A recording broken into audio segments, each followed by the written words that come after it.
লাঠি নিয়ে মারতে হবে না।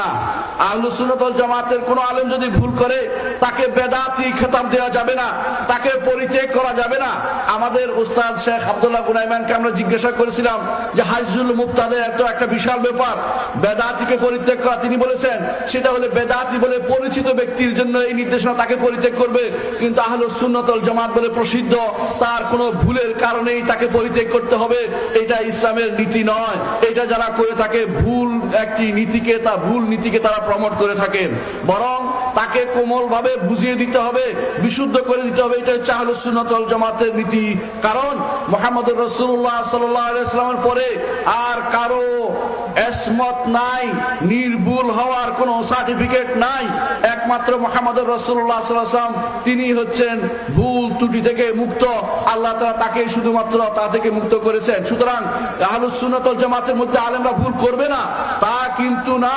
সুতরাং আহলুস সুন্নাত ওয়াল জামাতের আলেমরা ভুল করলে তাকে সুন্দরভাবে সংশোধনের দায়িত্ব হচ্ছে আরেক আহলুস সুন্নাত ওয়াল জামাতের ভাইয়ের।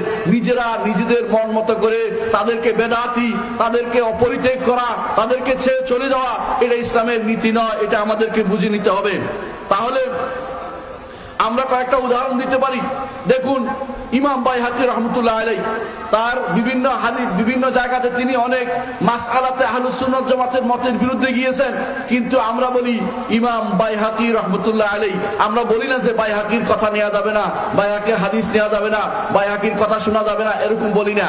কারণ তার ভুলগুলি শুধরে দেওয়ার মতো তার সময় হয়তো কেউ ছিল না, তার কাছে হয়তো সেটা পৌঁছে নাই, সেই জন্য তিনি ভুলের উপর থেকে চলে গেছেন। কিন্তু তাই বলে ইমাম বাইহাকির মতো ব্যক্তিকে আমরা মাসুমও মনে করি না, যেমন ভুল ত্রুটির ঊর্ধ্ব মনে করি না। আবার তার যে সমস্ত খেদমাত আছে দ্বীনের মধ্যে, সেগুলিতে আমরা পরিত্যাগ করি না।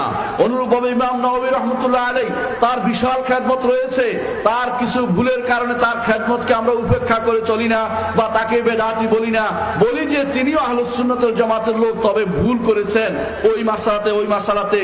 অনুরূপভাবে ইমাম ইবনে হাজার রাহমাতুল্লাহ আলাইহি তিনিও এমন বক্তব্য তার ফাথুল বারীতে নিয়ে এসেছেন যেগুলো আহলুস সুন্নাত ওয়াল জামাতের সাথে অনেকাংশে মিলে না। তারপরেও আমরা ইমামকে রহমতুল্লাহ আলাইহি বলি এবং তার বক্তব্য গ্রহণ করি, ভুলগুলিকে আমরা পরিত্যাগ করি। অনুরূপভাবে আমাদের চোখের সামনে জাবাল, পাহাড় পরিমাণ বক্তব্য, পাহাড় পরিমাণ ইলম নিয়ে এসেছেন শেখুল আলবানী রাহমাতুল্লাহ আলাইহি, কিন্তু আমরা তাকেও মাসুম মনে করি না। আমরা বলি যে তিনি যদি ভুল করে থাকেন, কোনো কিছু ভুল থাকবে, কিন্তু তাই বলে তার ভুলকে ফলাও করে প্রসার করা এটা আমাদের কাজ নয়। কারণ তিনি আহলুস সুন্নাত ওয়াল জামাতের একজন বিশাল ইমাম। এই ইমামকে আমরা গ্রহণ করি, ভুলটাকে পরিত্যাগ করি। তাই বলে ইমাম ভুল করেছেন বলে যারা এর বিরুদ্ধে লেগে যাবে তারা ভুল করবে। ইমামদেরকে সম্মান করতে হবে, আলেমদেরকে সম্মান করতে হবে। আহলুস সুন্নাহর আলেম যারা, তাদের ভুল থেকে তাদের কিভাবে মানদণ্ড কিভাবে নির্ধারণ করবেন? যাদের ভুলের থেকে তাদের শুদ্ধ বেশি, তাদের প্রতি দয়া থাকবে, তাদেরকে আহলুস সুন্নাত ওয়াল জামাতের মধ্যে অন্তর্ভুক্ত করবেন। কিন্তু যাদের ভুলের শুদ্ধের চেয়ে ভুল বেশি, তারা আহলুল বিদআতের অন্তর্ভুক্ত হয়ে যাবে। প্রমাণিত জিনিস আপনাদের চোখের সামনে রয়েছে। এইগুলি আপনারা বুঝতে পারেন যখন ইমামদের জীবনী আপনি বুঝতে পারবেন। আপনারা জানেন যে মুহাম্মদ ইবনে নাসর আল মারওয়াজি রাহমাতুল্লাহ আলাইহি তিনি ইমাম মিন আইম্মাতুল আহলুস সুন্নাত ওয়াল জামাআহ। তার কিতাব আছে সুন্নাহর উপরে, তারও কিছু আকীদার মাসালাতে ভুল ছিল, কিন্তু তাই বলে তাকে আমরা বের করে দেই না। কারণ তিনি এটা ইজতিহাদ করে করেছেন, তাকে কেউ শুধরানোর ছিল না।